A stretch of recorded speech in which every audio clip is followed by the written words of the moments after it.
Well, everyone across farm country is wondering what the weather is going to look like here as we get into this week. Will the heat and dryness stay for many folks in the Western Core Belt?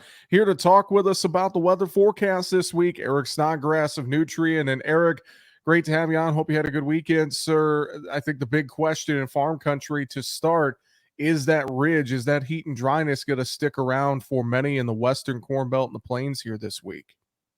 Yeah, and the problem with that is that my answer is yes. The ridge is quite dominant. It's over the four corner states.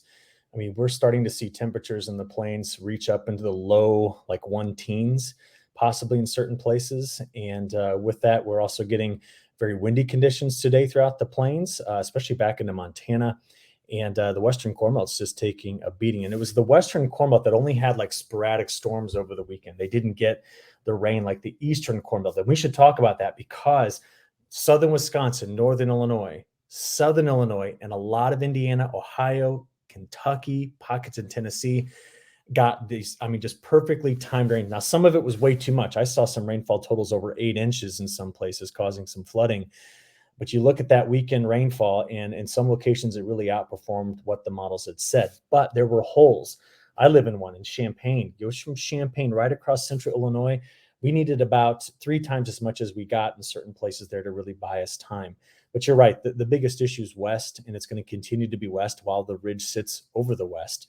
And that's where the heat plus the high evaporation rates, I mean, they may top 3 inches this week throughout the plains just on that heat and the wind. So it's a pretty rough time of year to do that to the plains. And so we're going to see some crop loss and probably some complete crop loss in certain places. Well, I know as well with that ridge, we've seen some of those ridge riding thunderstorms, and that may have been part of what we saw work into the eastern core belt here this week. As you look out at the forecast ahead, are we going to see some more of those ridge riders? Will we see any maybe convective thunderstorms try to pop up in that ridge? What are the chances of that? Yeah, the chances of that are high. I mean, you get pop-up storms when it gets to 100 degrees, as long as there's no cap, about a mile above our heads, it'll pop.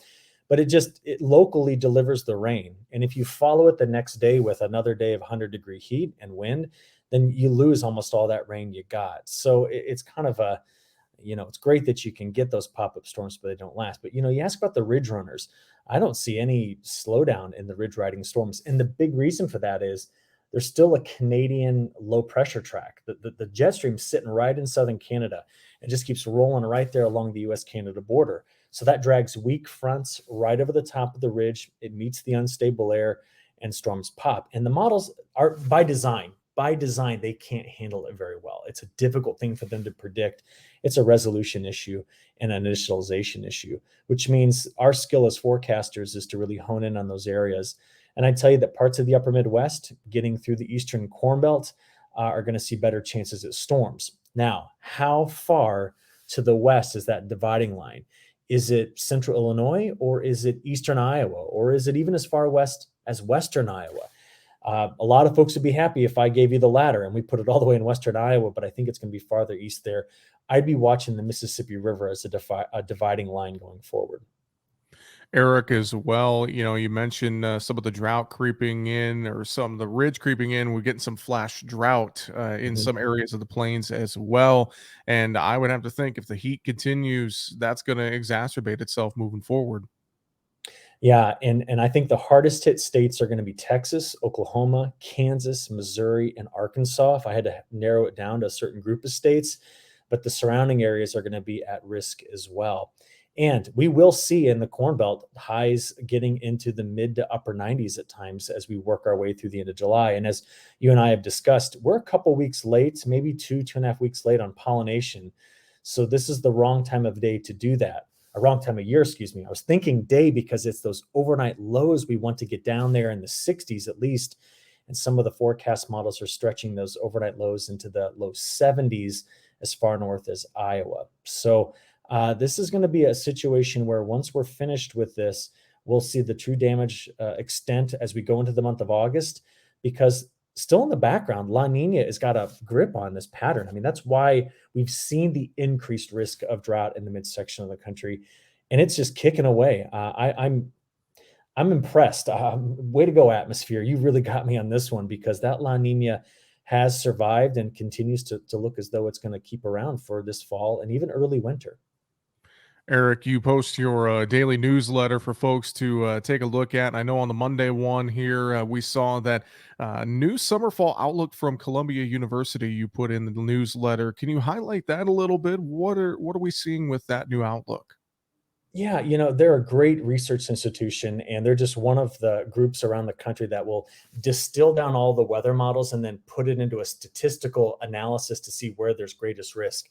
What's interesting about that today is that Columbia University for August, September, and October, either the model spread was so large or the signals were so weak that they do not have a really well defined precipitation pattern. What I'm watching for is an active hurricane season. I think that's going to be the key thing to figuring out August and September is how much of that moisture gets delivered to the lower, maybe mid Mississippi River Valley. How far into the mid South does it get? And does it really take over in the Southeast? Because there's a lot of indicators that this should be an active hurricane season with multiple storms probably coming in succession. I have no evidence to overturn that at this point, but I would tell you the La Nina would say drier fall. I mean, that's typically what they do. You just tend to get a drier fall with more active hurricanes in the southeast. But at this point, I'll be honest, I was a bit surprised at the lack of a signal in their forecast. And so for those of you that get that report or want to sign up for it, take a look. That's an important bit of information coming from Columbia University. And we have the link on our website. You can check it out there. Eric, before we run out of time, any other final thoughts you have for us on the weather forecast this week? Yes, watch Europe. The heat wave that started last week in Europe is raging this week from the Iberian Peninsula, which is where Spain and Portugal is, through Central Europe. The dryness extends all the way to Ukraine. And so it's the same situation. They're in summer just like we are. And therefore, this is causing problems. And much like the Mid South and Plains, like France, parts of France have had multiple flash drought scenarios setting up this summer. So I imagine we're going to continue to hear news on the downside of things there in terms of crop production going forward because it is hot. It's really hot there. Well, we appreciate the analysis and the insight as always with that. Eric Snodgrass of Nutrient, thanks for joining us this week and have a great week, sir. Yeah, you too. Thank you.